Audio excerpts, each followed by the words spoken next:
Traoré, le ministre en charge de la jeunesse et des sports, les notabilités de Ségou également, qui accueille le général de division Abdoulaye Maïga, Premier ministre, chef du gouvernement, qui va inaugurer cet après-midi le stade Amari Daou.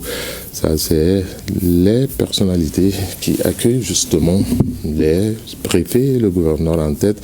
Là, c'est la rencontre des cadres qu'il a eu comme première activité, le général de division Abdoulaye Maïga, avec les forces vives de la région de Ségou, le tout nouveau gouverneur Souleymane Traoré, et les responsables élus de Ségou. Tout Ségou derrière le général de division, le Premier ministre Abdoulaye Maïga. Voilà, c'est avec beaucoup de respect envers le gouvernement, toute l'équipe du Premier ministre, une forte délégation pour ces différentes activités dans la cité des Balanzans.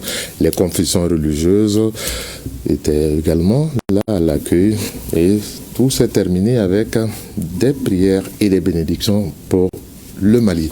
Je le disais, le Premier ministre est à Ségou pour des séries d'activités. Parmi ces activités, il y a l'inauguration cet après-midi à Ségou du stade Amari Daou rénové par le Premier ministre, ministre de l'administration territoriale et de la décentralisation, le général de division Abdoulaye Maïga. Cette rénovation est due au président de la transition, le général d'armée Assimi Goïta. Le nouveau visage de ce stade va permettre à la région de Ségou de retrouver son lustre d'antan dans le Gotha du sport malien, africain, voire mondial. C'est pourquoi tout Ségou s'est mobilisé pour donner un cachet particulier à l'inauguration. Voyons tout ça avec nos envoyés spéciaux à Ségou, Sragatou Sissé et Adaman Kamara. Ségou, la cité des Balanzans, est en ébullition. La réception et l'inauguration du stade Amari Daou rénové par le président de la transition, chef de l'État, le général d'armée Assimi Goïta. Toutes les dispositions ont été prises en termes d'organisation, d'où la tenue à la mairie de Ségou d'une réunion élargie avec toutes les couches concernées par la cérémonie. Le stade Amari Daou respire la nouveauté. Nous sommes enthousiasmés d'avoir ce stade, ce joyau. Le ministre vient de nous le faire visiter. C'est tout un honneur pour la ville de Ségou, pour la région de Ségou et particulièrement pour les acteurs que nous sommes. Ce stade porte le nom de quelqu'un qui vivait le football, qui a vécu le football. À Ségou, on veut donner à cette fête sportive une couleur. Nous allons sortir, Inch'Allah, parce que d'avoir ce stade-là, quand vous regardez les autres stades-là, c'est le plus grand stade. Donc ici, on peut dire que c'est un sport, parce qu'il y a tout ici. Donc nous sommes très ravis et nous appelons toute la population de Ségou de sortir massivement. Ce joyau de 15 000 places relooké avec les commodités est un cadeau du président de la transition à la jeunesse ségovienne. Nous avons vraiment un sentiment de grande gratitude envers les autorités et le peuple de Ségou, la ville de Ségou, le peuple de Mali. La famille est contente pour cette belle initiative qui est déjà de donner le nom du papa au stade et ensuite venir améliorer ce même stade. On ne peut qu'être fier. Le Burkina est à côté de Ségou.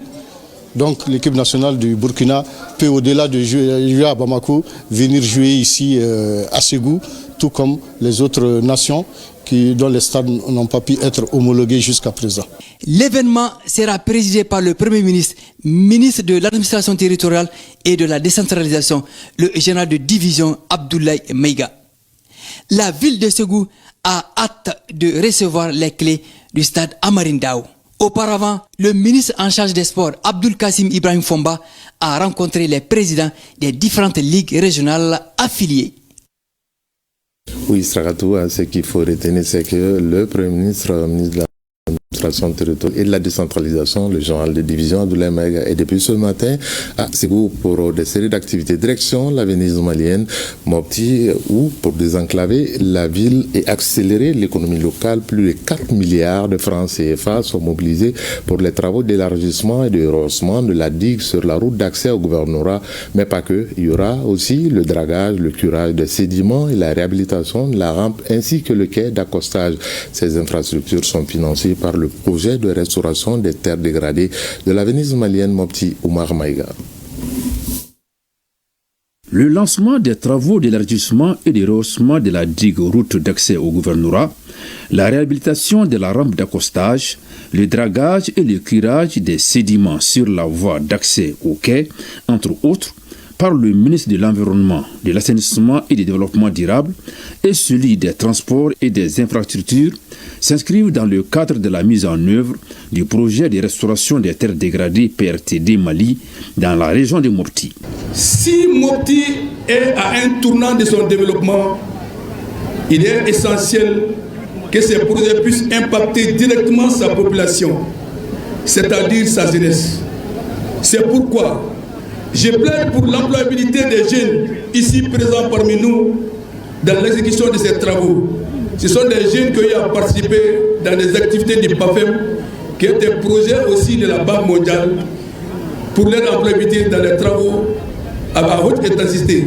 La réalisation de ces infrastructures dans notre région est l'expression de la volonté des plus hautes autorités de la transition de satisfaire les demandes critiques d'urbanisation de nos villes et de nos communautés inclusives pour que ces mêmes communautés soient plus résilientes, productives et viables et qu'elles soient en phase avec les 3 principes édictés par le président de la transition.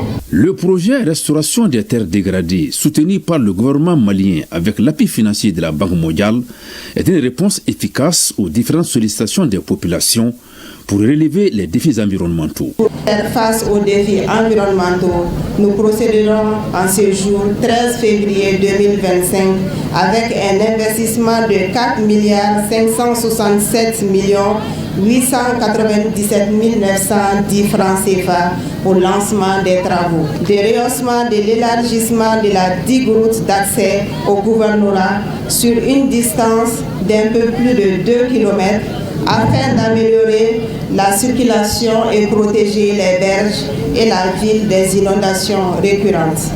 Des réhabilitations de la rampe et du quai d'accostage pour faciliter les échanges commerciaux et renforcer la sécurité des embarcations.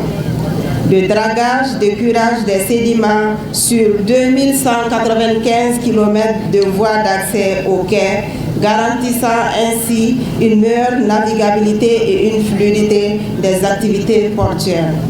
Ces travaux qui démarreront dans la région de Mopti vont sans nul doute renforcer et améliorer les équipements et demeurent un véritable investissement pour la cause de l'environnement commun fondé sur le progrès et la durabilité.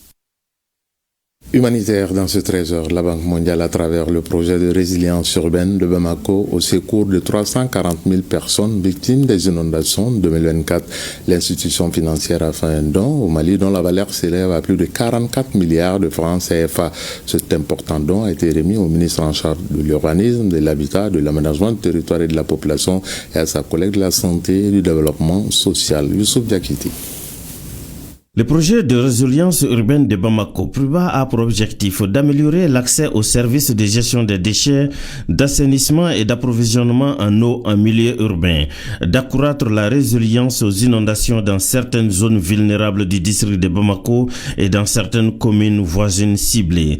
Il s'agit surtout de renforcer les capacités des différents acteurs en matière de gestion urbaine. C'est dans cette mouvance que la Banque mondiale, à travers le ministère en charge de l'urbanisme, vient au secours des victimes des inondations de 2024. Le montant cumulé de cet appui s'élève à environ 44 milliards de francs CFA. C'est avec un immense plaisir que je me trouve parmi vous aujourd'hui, au nom de la Banque mondiale, pour témoigner de la réception et de la distribution de vivres et non-vivres en faveur des populations touchées par les inondations dans le district de Bamako. Je suis rempli d'ambition d'être personnellement témoin de ces moments de partage et de solidarité. Le ministère de la Santé et du Développement social, l'un des bénéficiaires phares de l'appui, a saisi l'opportunité pour saluer la clairvoyance et la constance de la Banque mondiale dans l'accompagnement du gouvernement malien dans ce moment spécifique de la vie de la nation. La situation cumulée des inondations fait état de 729 cas d'inondation sur toute l'étendue du territoire, 47 306 cas d'effondrement, 88 083 ménages impactés, 465 226 personnes sinistrées, 66 032 maisons endommagées ou à risque d'effondrement, 2915 greniers ou magasins détruits, 20 988 latrines impactées et 6 590 puits endommagés, plusieurs milliers de bétail emportés et des centaines de milliers de superficies cultivables perdues. Ce sont plus de 340 000 personnes qui bénéficient de cet appui sur toute l'étendue du territoire national, un motif de satisfaction pour le ministre en charge de l'urbanisme, de l'habitat, de l'aménagement du territoire et de la population. Elle vise à mobiliser un montant de 43,1 milliards de francs CFA suite à une requête des ministres de l'économie et des finances près de la Banque mondiale. Conformément à l'objectif de développement du privé, il est convenu que les fonds du cercle financeront des dépenses de secours d'urgence après une catastrophe pour soutenir les efforts rapides d'intervention d'urgence du gouvernement.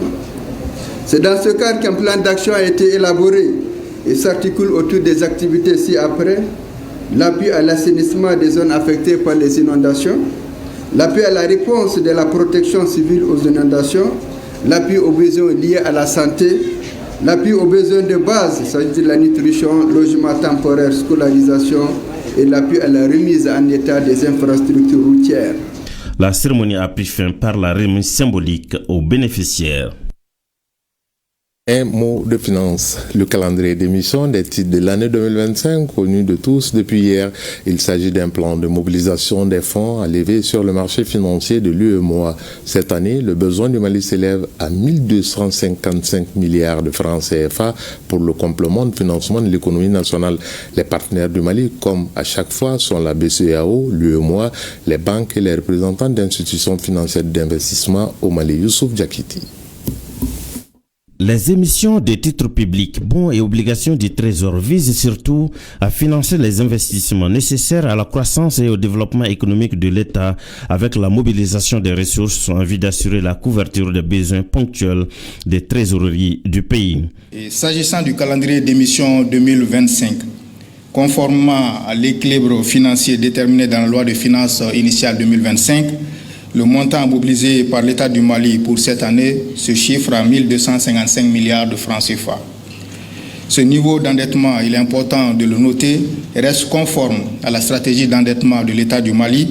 En outre, il préserve la viabilité de la dette publique avec un ratio d'encours de la dette prévu à 50,6% en 2025 avec l'exécution de ce calendrier contre une norme communautaire de 70%. Le Trésor du Mali intervient depuis 2003 sur le marché régional avec une croissance régulière en liaison avec les exigences de la mise en œuvre des politiques de développement et de réduction de la pauvreté. Pour la fluidité de ces émissions de titres, le Trésor public travaille directement avec ses partenaires financiers. Aujourd'hui, nous avons présenté publiquement le programme que nous entendons de mener d'ici la fin de l'année pour lever des fonds sur le marché financier régional, que nous appelons UEMOA, pour venir abonder notre budget afin que l'écart qu'il y a entre les recettes de l'État et les dépenses de l'État, cet écart-là, c'est ce qui nous permet de financer par l'émission de bons et obligations sur le marché. On fait une cérémonie de ce genre-là pour présenter officiellement notre calendrier à nos partenaires qui sont les banques, les sociétés de gestion et d'intermédiation, même des particuliers qui ont beaucoup de fonds importants. L'un des objectifs phares, c'est de poursuivre la dynamique de la consolidation des acquis du cadre stratégique pour la relance économique et le développement durable. Force est de constater que les États de la zone UEMOA, toujours engagés dans d'importants programmes de développement, affichent toujours des besoins de financement conséquents. Pour 2025, ce sont 9 212 milliards qui sont demandés aux investisseurs sur le marché des titres publics pour accompagner le développement de la zone UEMOA. L'association professionnelle des banques et établissements financiers du Mali est une association qui abonde dans le même sens que le gouvernement pour l'atteinte des objectifs de développement durable. La présente cérémonie se tient à un moment particulièrement important pour notre pays, confronté à plusieurs défis économiques, sécuritaires, sociaux et de grands projets à réaliser, induisant des besoins de financement importants. Malgré des recettes propres de plus en plus importantes grâce aux efforts conjugués des directions des impôts et des douanes, notre pays, à l'instar des autres pays de l'UEMOA, a recours depuis plusieurs années aux émissions des bons et obligations du Trésor sur le marché financier régional avec le concours de UEMOA Titres pour mobiliser des ressources en vue d'assurer la couverture d'une partie de ses besoins. La poursuite des investissements publics afin de pallier le déficit en infrastructures, notamment le désenclavement intérieur et extérieur du pays, la satisfaction des besoins en interne sont autant d'éléments auxquels le gouvernement attache du prix. Malgré ce contexte particulier, le Trésor public du Mali, avec votre accompagnement, a mobilisé sur le marché financier régional 976 milliards de francs CFA. Cette occasion me permet de vous remercier sincèrement pour votre fidèle accompagnement pour le développement économique et social du pays. Mesdames et messieurs, chers partenaires, s'agissant du programme d'émission des titres publics de 2025 qui vient d'être présenté, j'ose espérer que vous continuerez à appuyer notre pays dans ses efforts de développement en participant de manière significative à ces émissions de titres publics à un moment très déterminant de la vie de notre nation. La cérémonie de lancement du calendrier d'émission des titres publics, faut-il le rappeler, a regroupé l'ensemble des acteurs économiques, les représentants des institutions d'investissement, entre autres. À présent, rendons-nous à l'hôpital du Mali. La formation sanitaire a organisé une journée porte ouverte pour montrer tout son potentiel en matière de prise en charge des pathologies. Le ministre en charge de la Santé et son collègue de la Communication étaient présents pour constater les progrès en matière d'équipement et de formation. Après la visite des installations, les deux membres du gouvernement ont assisté à la cérémonie d'inauguration de l'accélérateur linéaire. Le point, c'est avec Aloussé Touré. Cette journée portes ouvertes vise à démontrer au public les capacités d'accueil et de prise en charge de l'hôpital du Mali, principale formation sanitaire située sur la rive droite. Ces installations de dernière génération ont émerveillé les visiteurs qui ont commencé leur parcours par le laboratoire d'analyse médicale. Ce fut ensuite le bloc des urgences qui a accueilli le ministre de la Santé et son collègue de la Communication. Ici, la capacité d'accueil des cas sérieux est extensible. Les patients séjournent d'abord ici, reçoivent les premiers soins avant d'être référés à un spécialiste qui s'occupera de leur cas. Dans le même bloc se trouve la réanimation, un service essentiel pour les cas sérieux. L'hôpital du Mali dispose également d'un service de procréation médicalement assisté qui aide à combattre l'infertilité. Un autre service s'occupe des soins thoraciques et de la chirurgie cardiaque. Le laboratoire et l'imagerie médicale, l'IRM et le scanner, sans oublier le bloc opératoire, ont également été visités. Nous avons fait une visite surtout axée sur les paracliniques, c'est-à-dire notamment le laboratoire, l'imagerie et surtout encore la prise en charge de cancers spécifiques. Et donc l'impression que nous avons aujourd'hui en matière de laboratoire, je pense que vous avez vu la capacité et surtout en termes vraiment de biologie très poussée, on n'a pas à envier à qui que ce soit. Et donc nous sommes sans peur de dire que nous pouvons réaliser tout ce qui est analyse aujourd'hui très pointue. À l'issue de cette visite, le ministre Alhamdou Aguilien a exprimé sa confiance en nos structures hospitalières et a demandé aux usagers d'en faire autant. J'ai été surpris de voir aujourd'hui que le cancer est traité totalement depuis le diagnostic jusqu'au traitement final ici au Mali. J'invite tous les Maliens à venir voir cela et puis à faire confiance à nos appareils qui sont de dernière génération et à nos spécialistes qui sont de haute qualification. J'ai aussi pu apprécier la qualité, n'est-ce pas, et l'avance pointue en termes d'imagerie de l'hôpital du Mali. Et je pense que d'ici quelques années, le Mali sera vraiment à la pointe en termes d'imagerie et de traitement de la plupart des maladies, notamment du cancer. La présence des membres du gouvernement a également été mise à profit pour procéder à la mise en exploitation de l'accélérateur linéaire qui s'occupe des cas des malades du cancer. L'hôpital du Mali a été créé pour réduire les évacuations à l'extérieur du pays et se voudrait excellent et continue à exceller dans les domaines suivants comme la neurochirurgie, la chirurgie thoracique et cardiovasculaire, l'endocrinologie, diabétologie, la radiothérapie, l'assistance à la procréation médicale assistée, les examens d'imagerie, de laboratoire et de biologie moléculaire. Il convient de noter que toutes ces réalisations sont les fruits de la concrétisation de la volonté politique de son Excellence le général d'armée Assimi Goïta, président de la transition, chef de l'État, pour améliorer la qualité de la prise en charge de la population malienne et l'accès de tous les Maliens à une santé au plus proche d'eux-mêmes. L'hôpital du Mali, leader en matière de soins de pointe, notamment sur la rive droite, aspire à se spécialiser dans certaines disciplines comme la chirurgie thoracique. On va continuer à parler à radio, mais pas de radio comme vous l'avez vu tout à l'heure, mais plutôt de la journée mondiale de la radio. Hier, 13 février, c'était la journée dédiée à la radio, une journée au cours de laquelle les acteurs du domaine magnifient le rôle crucial que joue la radio et mènent des réflexions pour les possibilités futures de l'outil de communication. Pour cette 14e édition de la journée mondiale de la radio, le thème choisi est « Radio face aux enjeux climatiques ». Aridou Matina était à la célébration.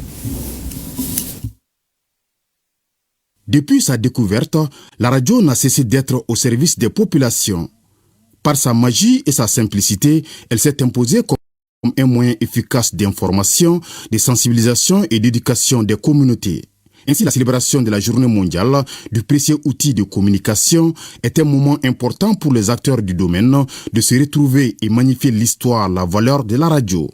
Organisée par Studio Tamani en partenariat avec l'URTEL et la Maison de la Presse, la célébration de cette 14e édition met l'accent sur la radio face aux urgences climatiques.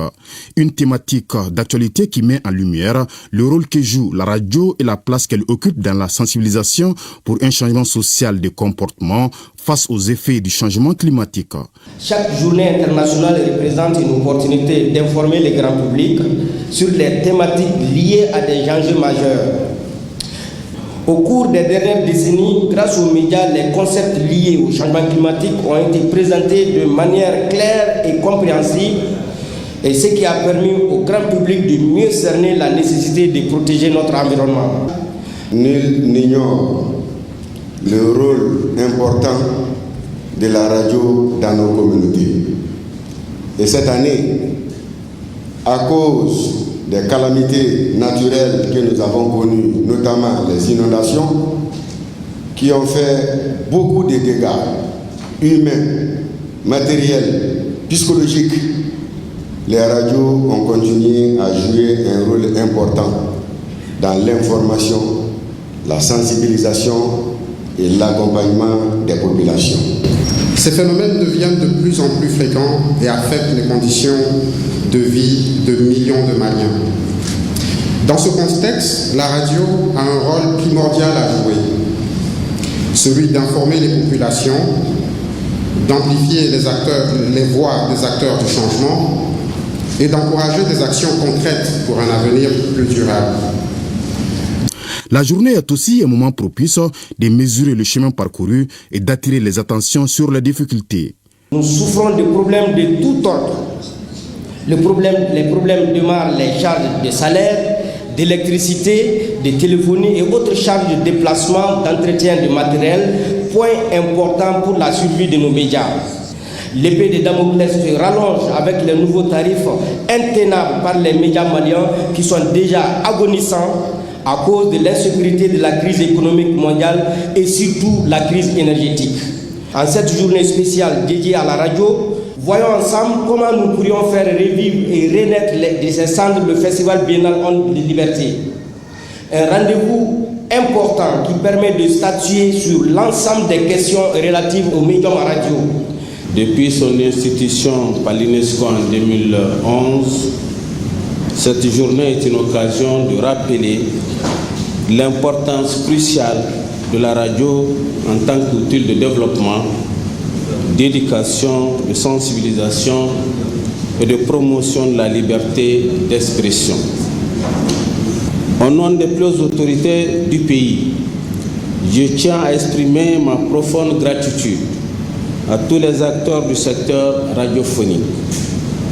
Votre mission est essentielle et le gouvernement, conscient des défis auxquels vous faites face, s'engage à vous accompagner pour renforcer votre rôle dans la construction d'un Mali plus informé, plus résilient et plus uni. En tant que moyen de communication des masses, la radio connaît une histoire riche et tumultueuse et malgré l'avènement d'autres technologies, elle continue à marquer les esprits. Et à résister au temps. C'est la fin de cette session d'information. Merci de nous avoir suivis. Bonne suite de programme avec ORTM. À 20h, vous retrouverez Awaditma Kamara. D'ici là, prenez soin de vous. Chacun de nous ne peut être une étoile, mais tâchons de briller pour éclairer là où nous sommes. Excellent après-midi à toutes et à tous. Je vous retrouve demain, toujours avec le même plaisir de vous servir. Au revoir et à très bientôt.